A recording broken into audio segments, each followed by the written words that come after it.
안녕하십니까. 그러니까 저희 부용 모임에 대해 잠깐 소개를 하셨기 때문에 제가 별도 말씀 안 드리겠습니다. 그러니까 저는 이승호 형제라고 하는데요. 어,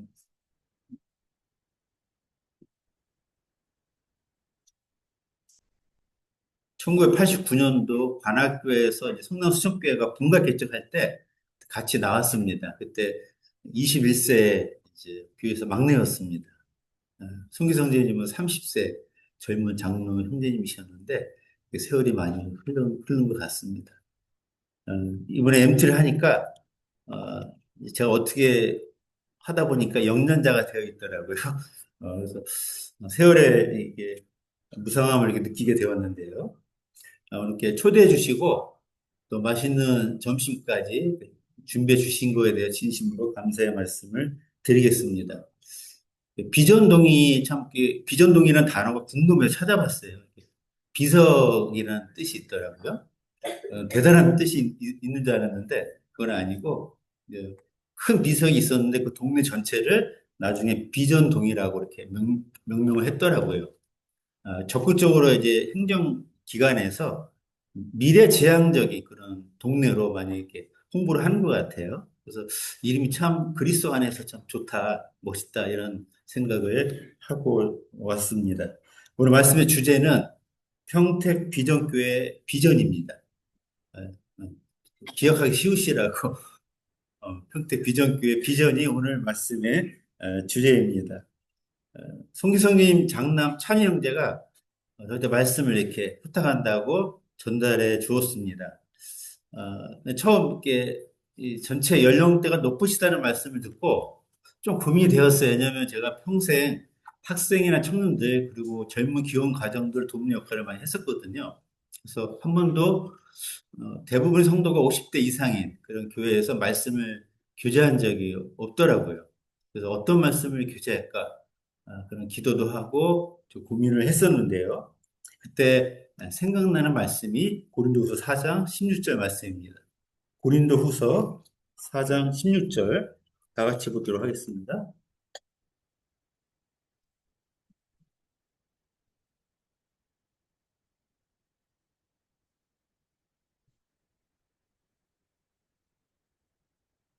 제가 48분 정도에 왔거든요.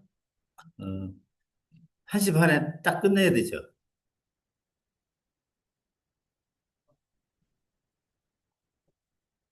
네, 알겠습니다. 네, 16절, 4장 16절 제가 읽도록 하겠습니다. 그러면 우리가 낙심하지 아니하노니 우리의 겉사람은 낡아지나 우리의 속사람은 날로 새로워지도다. 10절 읽겠습니다. 우리가 주목하는 것은 보이는 것이 아니요 보이지 않는 것이니 보이는 것은 잠깐이요 보이지 않는 것은 영원함이라. 이 본문이 짧죠. 16절 말씀만 기억하셔도 좀 하나님이 우리에게 무엇을 원하시는지 교훈받는 그런 시간이 되실 거라 생각이 듭니다.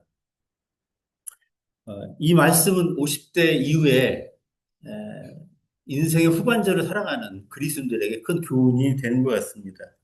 오늘 인생의 후반전이라는 단어를 자주 사용할 텐데요. 이제 50대 이상을 이제 말할 때 사용하는 단어로 사용하겠습니다. 노인이나 노년보다는 듣기가 좋고요.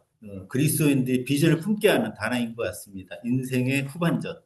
이런 단어를 자주 사용하도록 하겠습니다. 이 본문의 배경은요, 3장의 율법에 비교했을 때 새 언약의 일꾼이 얼마나 보배로운 직분인지, 영광스러운 직분인지를 말씀해 주고 계시고, 4장에 와서는 새 언약의 일꾼이 소유한 보배 대신 그리스도에 대해서 얘기해 주고 있습니다. 그러면 특히 8절 이하에 보면은 사도 바울이 극심한 고난을 통해서 보배 대신 그리스도를 경험했다. 그분을 나타냈다라고 고백하고 있습니다. 우리 4장 8절부터 같이 읽겠습니다.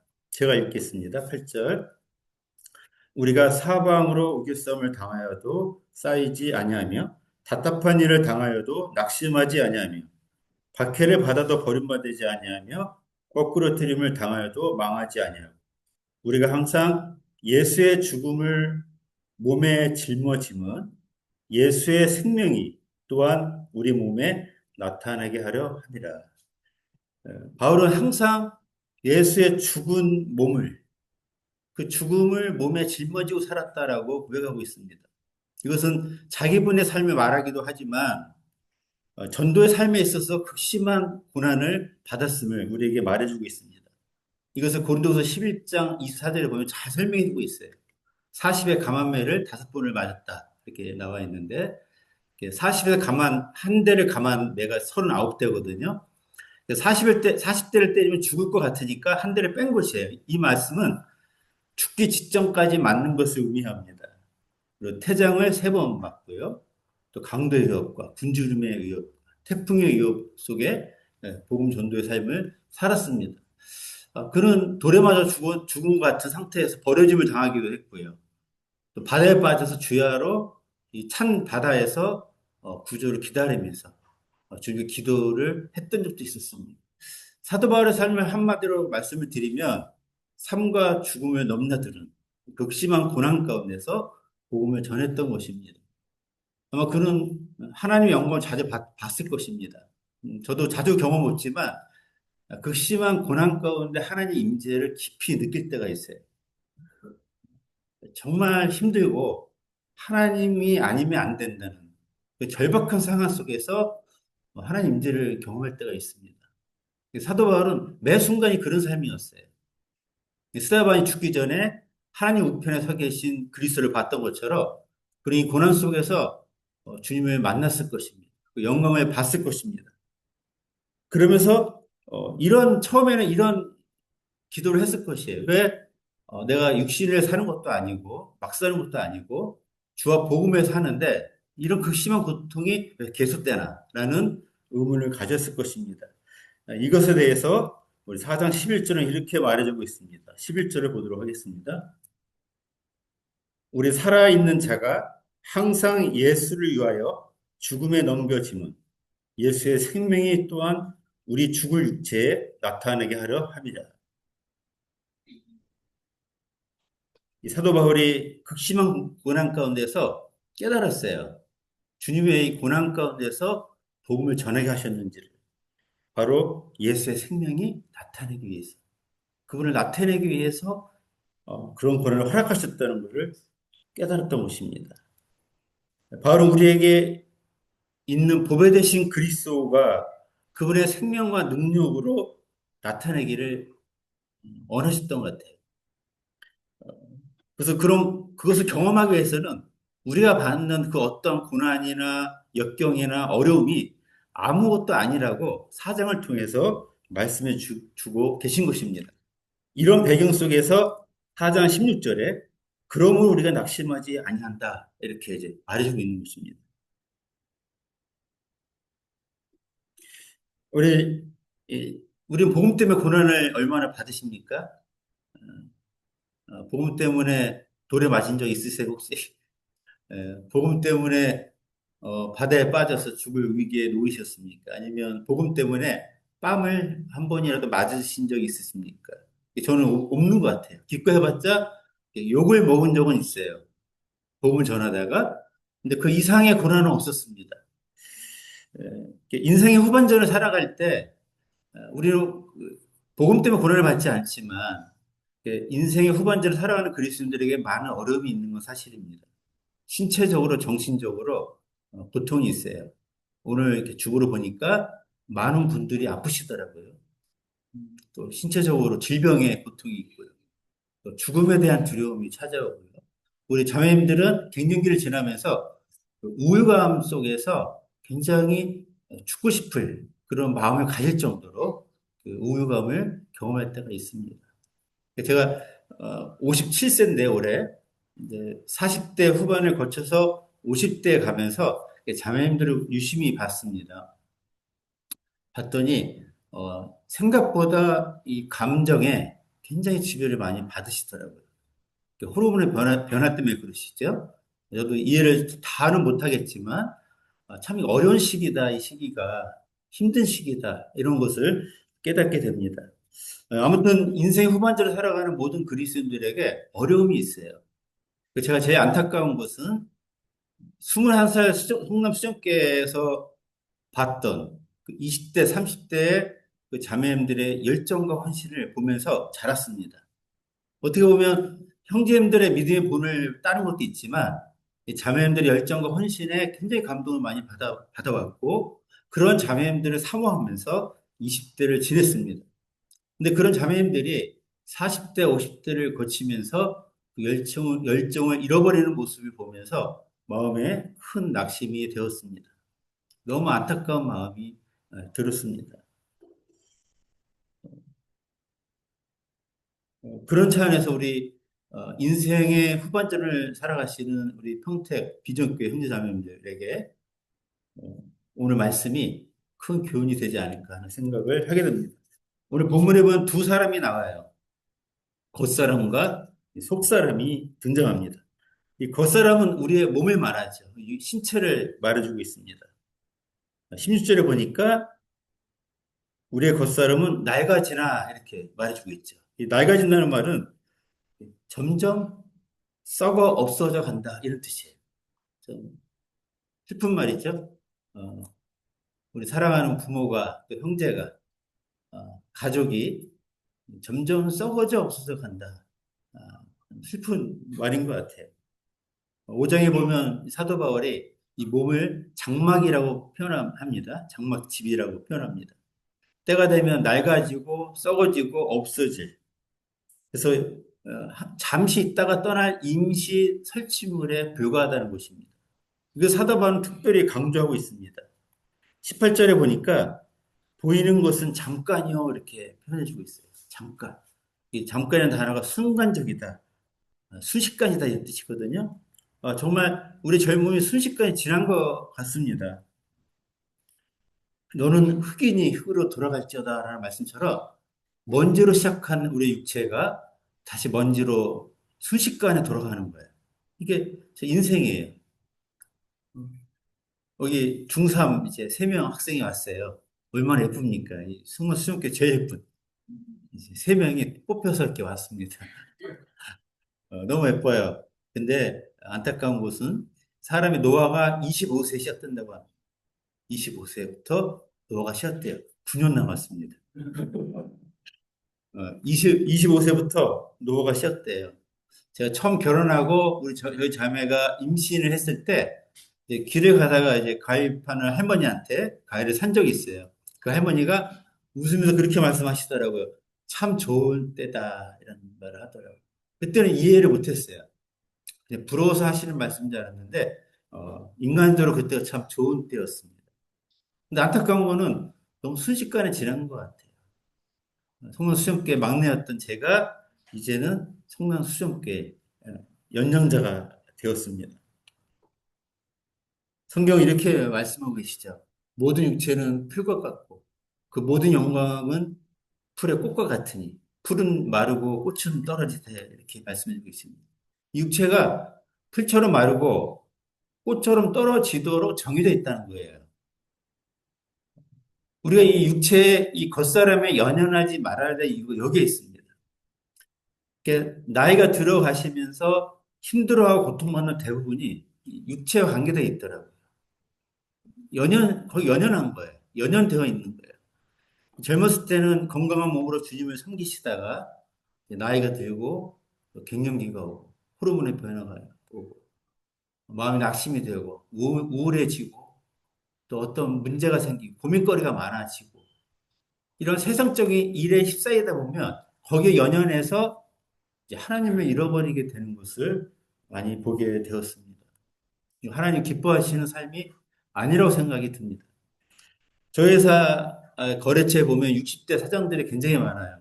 근데 그분들이 나이가 들어가시면서 그 세월을 굉장히 아쉬워하시더라고요. 그리고 이제 주변에 있는 지인들이 한두 명 죽습니다. 그 모습을 보면서 두려움을 느끼는 것을 보게 돼요. 두려워합니다. 그래서 애둘러서 그거를 이제 좋게 표현하죠. 뭐 인생 뭐 있어? 실컷 내가 하고 싶은 거 하면서 즐기다가 가면 그만이지. 이렇게 이제 표현해요. 참 슬픈 표현이에요. 그 표현들을 보면서 제가 일찍 구원받은 것이 얼마나 의미입니까? 제가 구원받지 않았다라면 어땠을까? 지금의 삶이. 이런 생각을 하게 되면 구원받은 것만으로도 감사하지 않을 수 없음을 보게 됩니다. 제가 구원받고 하나님께 하나님 제가 다 필요 없습니다. 제가 모든 거 잃어도 하나님만 섬기게 해주십시오. 이 세상에 아무것도 가치가 없습니다. 그런 기도를 자주 했던 것 같아요. 아마 대부분의 형제자매님들이 그렇게 젊었을 때 기도하셨을 것 같아요. 그 모치님 거기를 끄떡끄떡이시는데 그런 기도를 저와 동일하게 하셨을 것 같아요. 근데 세월이 지나면서 어느 순간 주님이 전부가 아니라 세상이 전부인 것처럼 연연하고 그 내가 원하는 것을 갖지 못하는 거에 대해서 안타까워하면서 낙심할 때가 많지 않나 하는 생각을 하게 됩니다. 그래서 오늘 본문에 보면 속사람에 대해서 얘기해 주고 있습니다. 16절 하반절에 보니까 우리의 속사람은 날로 새로워지도다. 이 말씀에 주목해 주시기 바랍니다. 그리스도인들은 먼지로 왔다가 먼지로 들어갈 겉사람에 연연하는 사람들이 아닙니다. 이 속사람에 주목해야 합니다. 이 속사람이 무엇입니까? 거듭날 때 받은 그리스도의 생명입니다. 이 생명이 진짜 나예요. 진짜 나예요. 그리고 이 생명이 하나님 앞에 갈 것입니다. 이 생명이 어떻게 살았는지가 중요합니다. 이 생명이 어떻게 변화되는지가 중요합니다. 내 육체가 변화되고 늙어가는 것이 중요한 것이 아니라 이 생명이 어떻게 변화되는지, 어떤 모습인지가 정말 중요하다는 사실입니다. 날로 새로워지도다. 매일매일 창조되다라는 뜻이에요. 창조되는 의미가 있거든요. 우리 젊은 애기들 보면 이번에 유치원 아이들이 2명 왔잖아요. 너무 예뻐요. 내년에 제가 할아버지 됩니다. 공식적으로. 아이들이 더 예뻐요, 이제. 그날이 다가오니까 아이들이 너무 예뻐요. 아이들이 자라는 모습, 또 예쁜 모습들, 또 성장하는 모습, 그런 앞으로 어떻게 살 것인가에 대한 소망들, 이런 것들 때문에 아이들에 대한 기대와 소망이 큽니다. 기쁨이 돼요. 근데 이것과 비교할 수 없는 그런 변화가 우리 안에 있을 수 있다는 얘기예요. 이 속사람. 이 속사람이 성령의 능력으로 날로 새로워진다는 얘기입니다. 창조된다는 얘기예요. 전에 경험할 수 없는 그런 모습으로 변화되고, 강건해지고, 멋있어지고, 아름다워지고, 보배로진다고 한번 상상을 해보십시오. 인생의 후반전을 살아가는 그리스도인이 더 열정적으로, 그리고 더 소망 가운데 사는 것이 합당하지 않습니다. 20대, 30대보다 더 열정적으로, 소망 가운데, 주님을 만날 것 소망하면서 힘있게 이 시간들을 보내는 것이 너무도 합당하지 않느냐는 말씀입니다. 18절에 보니까 보이지 않는 것은 영원함이라라고 표현해주고 있습니다. 우리는 영원한 그런 생명을 소유한 자들입니다.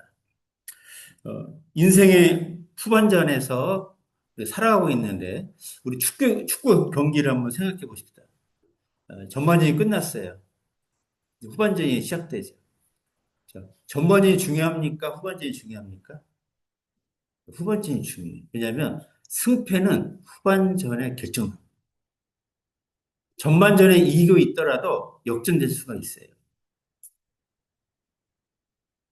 정신을 차려야 합니다. 어떻게 후반전을 잘 싸울 것인가를 준비해야 합니다. 더 열정적으로 하나님 주신 힘을 쥐어 짜서라도 치열하게 후반전을 살아야 합니다. 만약 전반전에 몇 대 몇으로 지고 있었어요. 이대로 가면 게임에 패합니다. 후반전 어떻게 살아야 될까요? 더 치열하게 살아야 됩니다. 더 준비해야만 합니다. 후반전은 전반전의 실패를 만회할 절호의 기회입니다. 제가 40대 후반에, 중후반 때, 어, 하나님이 특별히 마음속에 회개하는 마음을 주셨습니다. 제 삶을 돌이켜보니까, 나름대로는 열심히 살았어요. 교회와 하나님 나라와 의를 위해서 열심히 살았습니다. 돌이켜보니까 아쉬운 게 너무 많은 거예요. 못 산 게 너무 많은 거예요. 그걸 지금 깨닫게 하셔서 제가 그 당시 5층 빌라에 살았는데 옥상에 올라가서 이렇게 기도를 했어요. 하늘을 보면서. 그렇게 기도를 했는데 제 마음속에 회개할 것들이 너무 많더라고요. 나름대로 열심히 살았는데 헌신적으로 살았는데 회개할 게 너무도 많더라고요. 특별히 주 앞에 회개한 것이 외식된 삶이었습니다. 이게 무슨 말씀이냐면 주님이 두 번 이제 신약에서 분노하셨죠. 성전이 더럽혀진 거에 대해서. 또 한 가지는 바리새인과 서기관들이 외식하는 거에 대해 분노하셨습니다. 교회에서는 정말 헌신적이고 열정적인 형제였습니다. 제 마음도 진심이었어요. 근데 가정에서 그렇지 못했다는 걸 깨닫게 되었어요. 가정에서 남편으로서 또 아버지로서 너무도 연약하고 부족한 게 많았다는 것을 깨닫게 되었어요.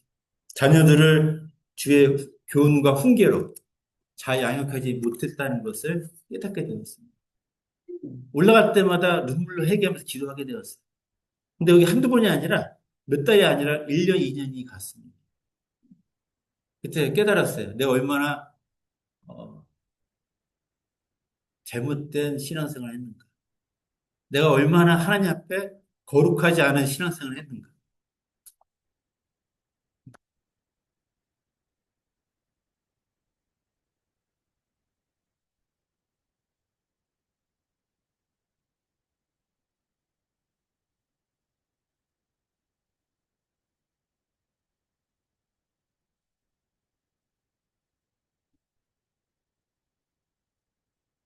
제가 왜 그거를 모르고 살았는가. 이런 생각을 이렇게 하게 하시고 돌이키게 하셨습니다. 한번 올라가면 2시간, 3시간씩 기도를 하게 되었고, 지금 저를 변화시켜 주십시오. 어, 저의 경건이 아, 헛되고 외식적이었습니다. 경건의 모형은 있지만 경건의 능력이 없는 껍데기였습니다. 이런 고백들을 하게 되었습니다. 그리고 50대를 맞이하게 되었습니다. 50이 넘어서 하나님 앞에 이 시간들 어떻게 살아야 될 것인가에 대해서 기도케 하셨어요. 인생은 황금기를 20대에서 50대로 보는데 영적인 황금기는 50대 이후라고 봅니다. 여기서 승패가 결정될 거예요. 근데 많은 그리스도인들이 이거를 모르더라고요. 승패가 결정나는 그 시기에 게임을 포기하더라고요. 형제자매님들은 어떠십니까? 이 50대 영적인 이 황금기, 이 후반전을 어떻게 살아가고 계십니까? 후반전을 포기하면 모든 게임을 포기한 것 같은 거예요. 나 인생 전체를 포기하는 것입니다. 20대 그 열정과 헌신의 고백들, 그 하나님께 드렸던 그 헌신들, 이런 것들 전부를 사단에게 넘겨준 것과 같은 것입니다. 제가 54세에 장로직을 내려놓게 되었습니다. 이제 수영교회하고 중북교회가 합치면서 내려놓게 되었어요. 내려놓고 나니까 나이는 젊은데 한 60대 중후반 된 것 같아요. 그리고 몇 년 있으면 이제 직장도 은퇴해야 되고, 뭐 하고 살지? 또 노년을 어떻게 보낼까? 또 일을 한다면 어떤 일을 해야 될까? 기술을 배워야 되나? 건강관리 어떻게 해야 되나? 이런 생각들, 여러 가지 생각들을 하게 되었는데, 한참을 했어요. 찾아다녔죠. 다른 그리스도는 어떻게 사나, 이 인생의 후반전을 어떻게 살아내시는가 봤어요. 근데 답을 못 찾겠더라고요. 근데 한 가지 분명한 것은 주님이 제 마음 가운데 그것은 영원한 소망이 없는 사람들의 삶이 아닌가.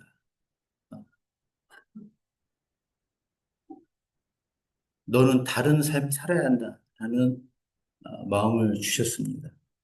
저는 그리스도인이 50대 이후의 인생의 후반전을 어떻게 살아야 되는지를 알고 싶었어요. 그래서 기도하게 되었습니다. 그때 주님이 보여주신 말씀이 여러 말씀이 있는데 그 중에 하나가 오늘 16절 말씀입니다. 그러므로 우리가 낙심하지 아니하면 우리의 겉사람은 낡아지나 우리의 속사람은 날로 새로워지도다. 이 말씀이 되게 큰 소망이 되었습니다. 내 육체가 어떻든 내 환경이 어떻든 상관없이 내가 그리스도 안에서 가진 이 생명이 날로 새로워진다. 이게 제게 큰 소망이요 비전이 되었습니다. 그리고 이 새로워지는 삶을 살아야 되겠다. 사도 바울이 4장 전체에서 얘기했던 것처럼 그리스도 생명과 능력을 경험하게 살아야 되겠다. 그리고 이 생명과 능력으로 살아야 되겠다. 내가 한 가지를 섬기더라도 그냥 내 열정으로 끝나는 것이 아니라 그리스도 생명과 능력으로 섬겨야 되겠다. 그렇죠? 이런 기도를 했습니다. 내가 무엇을 하든 거기서 하나님의 생명과 능력을 보기로 합니다. 그렇지 않으면 안 하겠습니다. 그런 기도를 했을 때 몇 년 전에 학생부 교사 형제 자매들이 도와달라고 요청을 했어요. 한 달 동안 기도하고 하겠다 그랬습니다. 옛날 같으면 주님이 말씀을 주셔야지 했는데 그때는 그런 기도를 했습니다. 어, 제가 할 상황인 것 같아서 하긴 하는데 주님이 후원하지 않으시면 자 1년 있다 그만두겠습니다. 그런 기도를 하고 시작했어요. 근데 시작하면서 하나님이 역사하시고 보여주시더라고요. 주님 앞서 일하시는 것이 보이시더라고요. 그리고 지금까지 도와주고 있습니다. 학생부를. 제 후반전에 제 비전 하나를 말씀드린다면 그리스도의 생명과 능력을 경험하는 것입니다.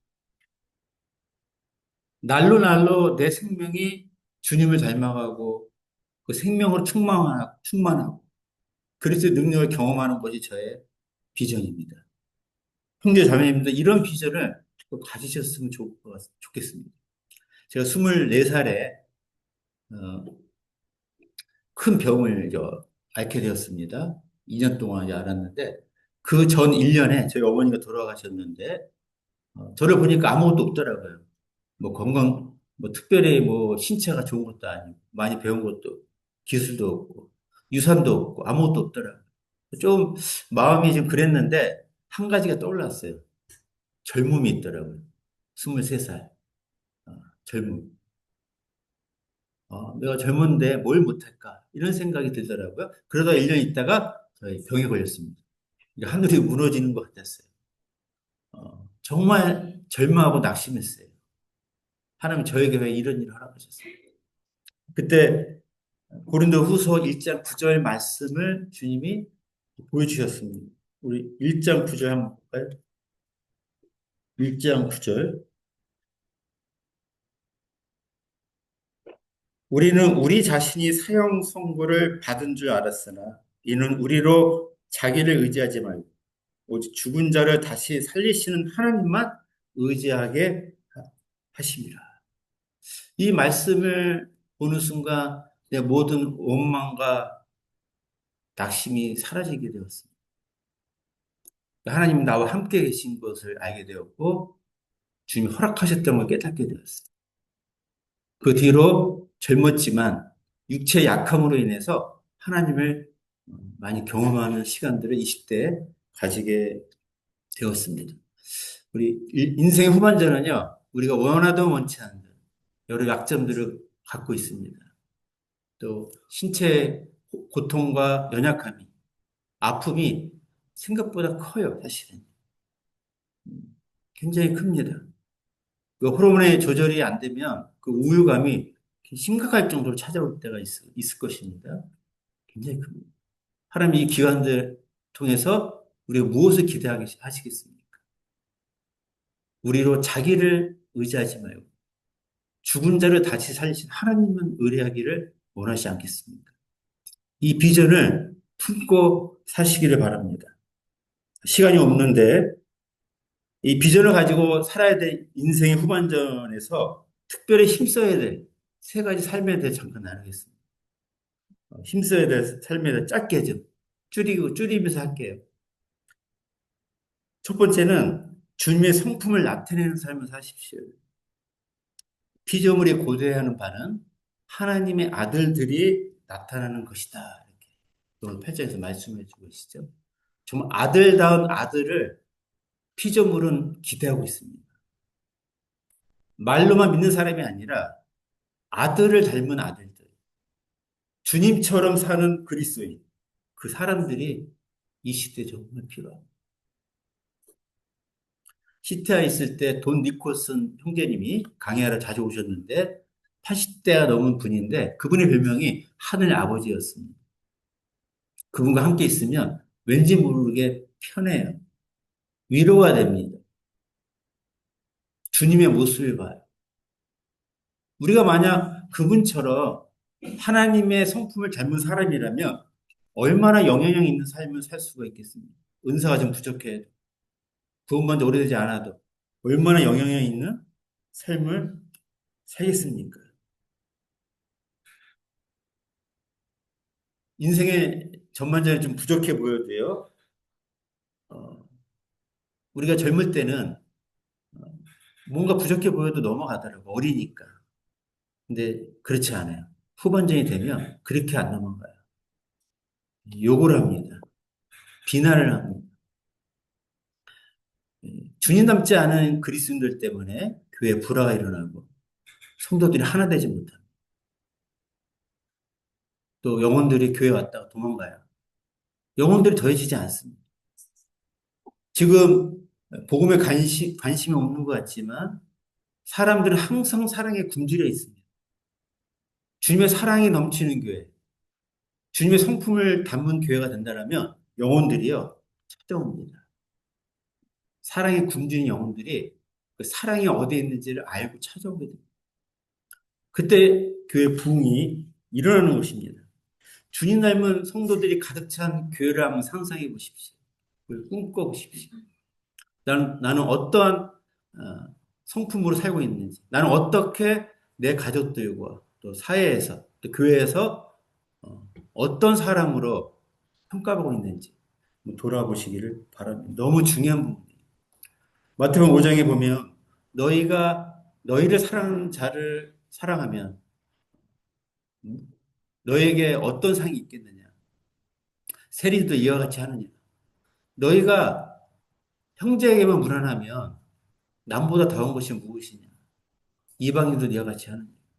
그러면 너희는 하늘에 계신 너희 아버지가 온전하신 같이 너희도 온전하라라고 말씀하고 계십니다.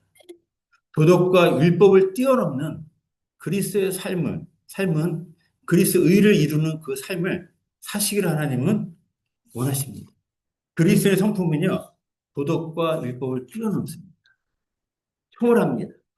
세상 사람들이 보고 알아보는 성품을 나타내는 그런 삶입니다. 무엇을 하든 그리스도의 성품으로 살아가시기를 바랍니다. 속사람이 매일 새로워짐으로 주님 닮은 성품으로 살아갈 때 하나님이 은혜를 베푸실 것입니다. 교회를 축복하실 것입니다. 우리를 통해서 하나님의 의를 이루실 것입니다. 세상에서도 나이가 들어서 고집만 세고 자기 주장만 하는 사람은요, 욕을 합니다. 젊은 사람들이 욕을 해요. 교회 안에서 앞선 분들이 삶으로 본을 보이시기를 바랍니다. 두 번째는 다음 세대에게 믿음의 유산을 물려주는 삶을 사십시오. 여호수아 24장 31절에 보니까 이스라엘 백성이 여호수아와 하나님의 역사를 경험했던 장로들이 살아있을 때까지 섬겼다라는 말씀이 나와요. 그러니까 그들이 죽은 다음에 하나님을 섬기지 않은 것입니다. 이것을 강조하는 말씀이기도 하지만 여호수아와 장로들이 믿음을 전수하는 것을 실패한 것입니다. 주님은 마태복음 28장 20절에 제자들에게 이렇게 명령하셨죠. 내가 분부한 모든 것을 가르쳐 지키게 하라 그랬어요. 가르치라라고 끝나지 않았습니다. 지키게 하라고 했는데 생각해 보니까 제가 젊었을 때부터 성경 공부를 하면서 가르치는 것에 초점을 맞췄더라고요. 그 사람을 도울 때 그 삶의 변화가 목적이 아니라 어떤 성경을 가르치는 것에만 목적을 갖고 살았더라고요. 이 말씀을 적용하지 잘 못했던 것 같아요.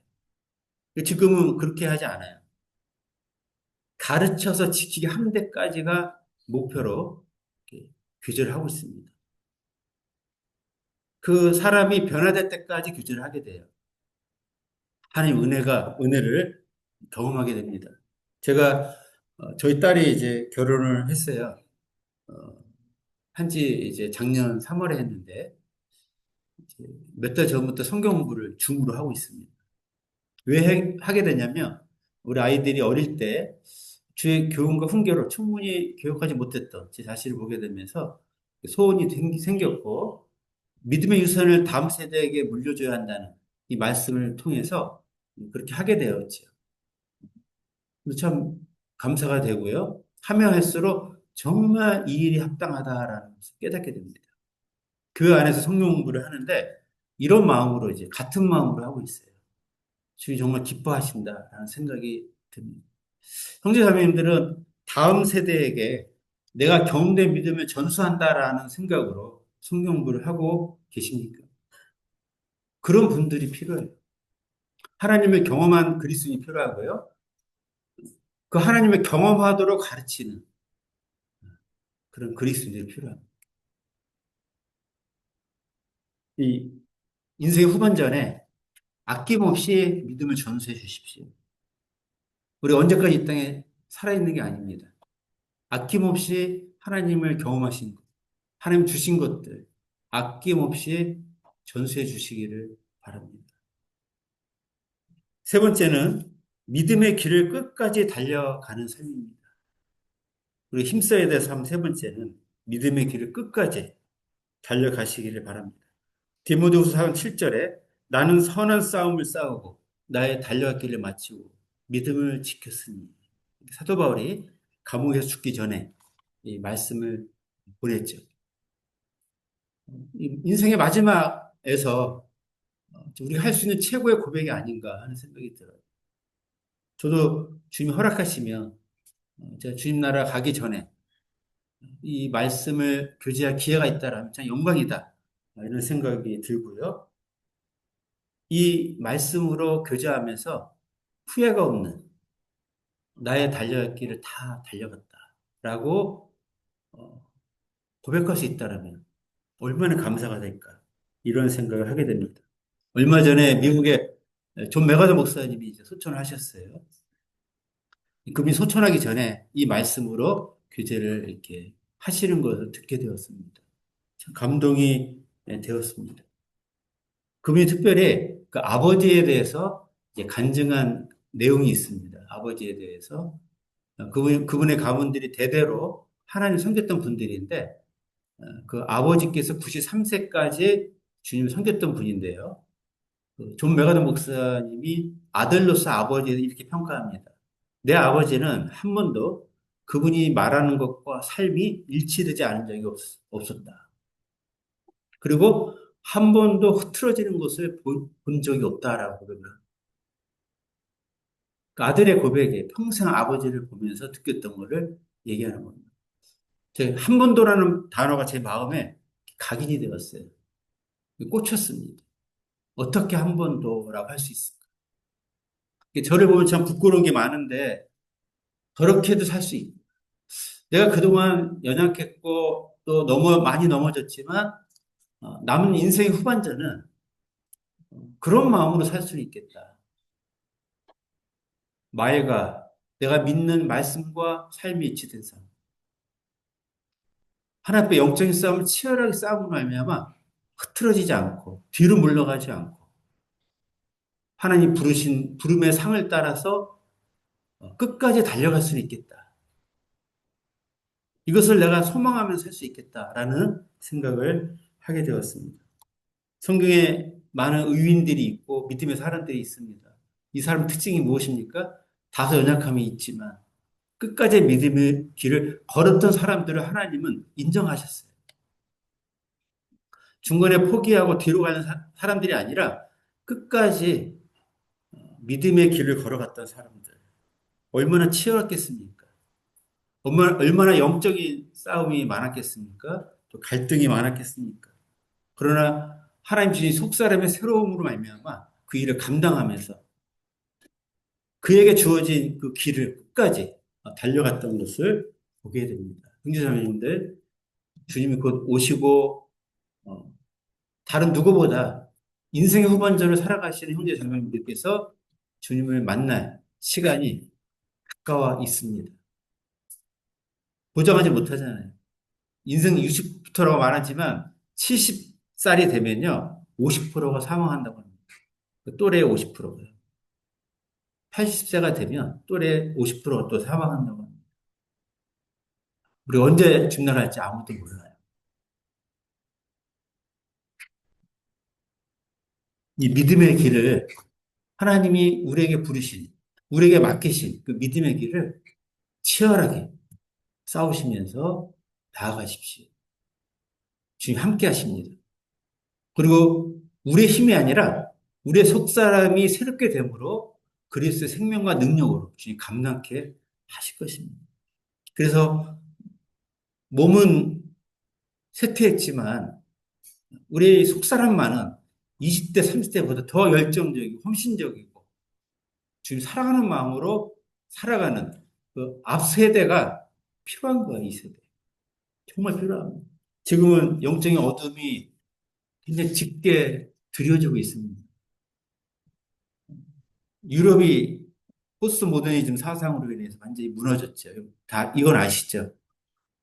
그러니까 그 흐름이 캐나다, 미국, 한국으로 왔죠. 근데 기독교가 무너진다는 얘기는 이 시대의 사상이 얼마나 반성경적이고 반기독교적인지를 보여주는 것이에요. 지금 우리나라도 그런 세상적인 사상이 있죠. 이 젊은 사람들의 믿음을 지키기가 너무나 힘듭니다. 저희 때보다 더 힘들어요, 사실은. 이 부유 속에서 하나님 은혜를 몰라요. 영적으로 깨어있지 않습니다. 고난이 없기 때문에 하나님을 경험하기가 너무나 힘들어요. 그 세대에게 우리 앞선 세대의 역할이 정말 크다고 생각이 듭니다.